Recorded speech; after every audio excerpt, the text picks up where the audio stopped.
Well, another story on interpersonal problem solving in Wauhatchie in the 1960s. By the time I went to college in the late 60s, things had begun to change in Wauhatchie. In 66, the interstate was near completion, and lots of new people with no connections to the valley had moved in. They didn't have the same values, and drugs began to be a problem among some of the younger set. In the summer of 1969, after my freshman year of college, I went to a ball game at John A. Patton Elementary School one night. As I walked behind the concession stand, I was surrounded by three teenagers a few years younger than me. I recognized them, and they had two little girls with them. They started hassling me, and one pulled a knife and threatened to cut me. I picked up a short length of 2x4 that was laying there on the ground and told them to have at it. Well, they decided I wasn't going to be easy, so they backed off, cursing me and calling me names. I went back to the ball game, and a short while later, I saw Constable Brown arrive and start talking to people. Someone pointed me out, and he headed in my direction. I just slipped him, and after a while, he left. I went back to the bleachers when one of the little girls came up and said her boyfriend was going to cut me up for calling the law. I told her that I'd not call the damn law, and her boyfriend was too damn stupid to leave bad enough alone, and I was going to come after him. I went home, took a piece of 1-inch steel water pipe and a foot long, threaded each end, and my dad's shop, I capped one end and filled it with shot, and then capped the other end with a cap and ring. I attached about a foot of swing chain to it and wrapped the whole thing in black electrical tape. It was then about 1 in the morning, and I went to get my brother Joe out of bed, and we started looking for him. Everywhere we went, all night long, we just missed them. I guess they heard my brother and I were looking for them and probably just didn't want a confrontation. It's probably a good thing because somebody might have gotten killed. The next day, I was working at Ruby Falls on the mountain. One of the other guides came up to me and started talking about it. He said the one with the knife was running his mouth all over the valley about what a coward I was for backing away and calling the law, and how he was just going to cut me up. I didn't know where he lived, but I did know where one of the other boys worked, the Red Food Store. I knew him well and never had any problem with him before this incident, and I kind of liked him.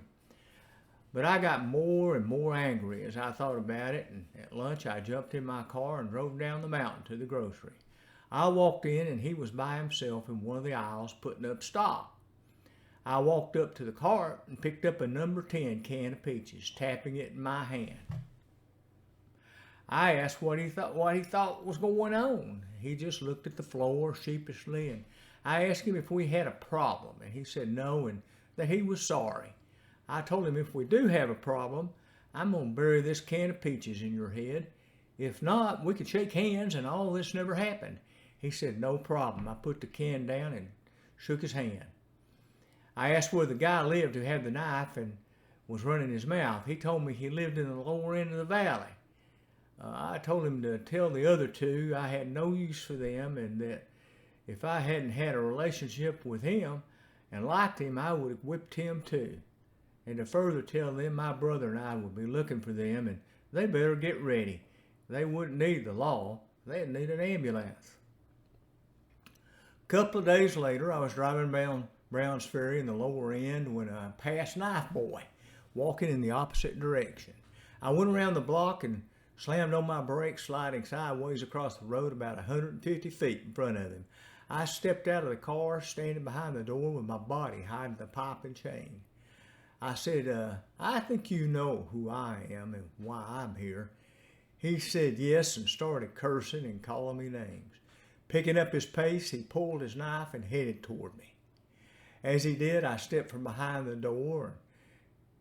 His eyes getting wide, he saw the weapon in my hand, and he turned and started running. And I took pursuit, yelling like a madman. He ran into a yard and started to climb over about a 6-foot-high wooden fence. As he reached the top, I threw the pipe, and it struck him in the back of the neck, and the chain whipped around his neck. He whelped, and I heard him hit the ground on the other side.